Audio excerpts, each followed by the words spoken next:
আমি আর আমার বন্ধু মিলে বেরিয়ে পড়েছিলাম সরস্বতী পুজোর যা কেনাকাটি বাকি ছিল সেগুলো কিনতে। তো হ্যালো বন্ধুরা, সবাই কেমন আছো? আমি খুব ভালো আছি। তো চলো, আজকে আমি আর আমার বন্ধু মিলে বেরিয়েছিলাম সরস্বতী পুজোর জন্য যা কেনাকাটা বাকি ছিল সেগুলো কিনতে। তো ওইগুলো কিনে আমরা বাড়ি চলে এসেছিলাম। বাড়িতে আসার পর আমি বসে পড়েছিলাম যেখানে পুজোটা হবে সেই জায়গাটাকে সুন্দরভাবে সাজানোর জন্য। তো বাঙালি পুজো মানে আলপনা তো মাস্ট, তো আমি সেই আলপনা দিতে বসে পড়েছিলাম। তো আমি যতক্ষণ ধরে আলপনা দিচ্ছিলাম তো আমার সাথে আমার দুষ্টুটা ঠিক বসেছিল। ও কোনোভাবেই আমাকে ছেড়ে কোথাও যাবে না, ও আমি যাতে বোর না হই ও আমাকে কোম্পানি দিচ্ছিল।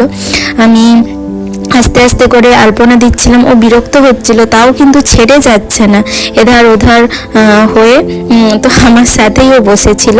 তো আমি একটু একটু করে আলপনাটা কমপ্লিট করছিলাম। তো আলপনাটা কেমন হয়েছে তোমরা সবাই দেখে বলো কতটা সুন্দর লাগছে। তো পুজো যেখানে হবে সেই জায়গাটাকে সুন্দরভাবে সাজানোর জন্য আলপনা তো মাস্ট। এরপর আমি জায়গাটাকে ভালো করে পরিষ্কার করে জায়গাটায় কে আরও সুন্দর করার জন্য একটা কাগজের আর্ট পেপারের মধ্যে কালার করে নিচ্ছিলাম, ডিজাইন করে নিচ্ছিলাম মেনত।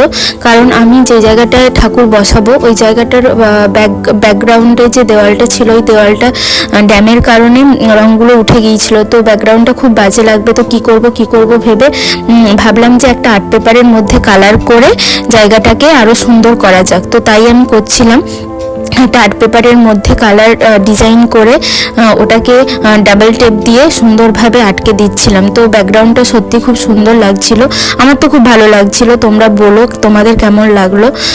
তো আমি এভাবে পুরো ব্যাকগ্রাউন্ডটাতে আর্ট পেপারের মধ্যে ডিজাইন করে আটকে নিয়েছিলাম।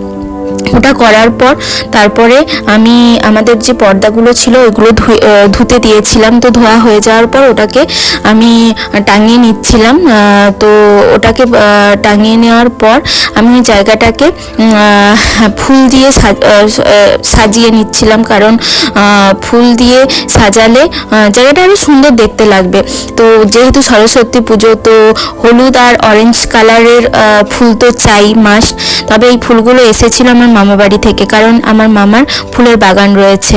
তো দিদা দাদু সবাই মিলে ফুল তুলে, মামি সবাই মিলে ফুল তুলে সুন্দরভাবে মালা গেঁথে আমার জন্য পাঠিয়ে দিয়েছিল। তো তার জন্য থ্যাংক ইউ দিদা দাদুদেরকে। তো বলো জায়গাটা কেমন লাগছে, আমি এরকম সুন্দরভাবে সাজিয়ে নিয়েছিলাম। এই এতক্ষণ পরে এত পরিশ্রম সার্থক হলো, মা এসছে, এবার জায়গাটা কমপ্লিট হলো। তোমরা বলো কেমন লাগলো তোমাদের। বাই।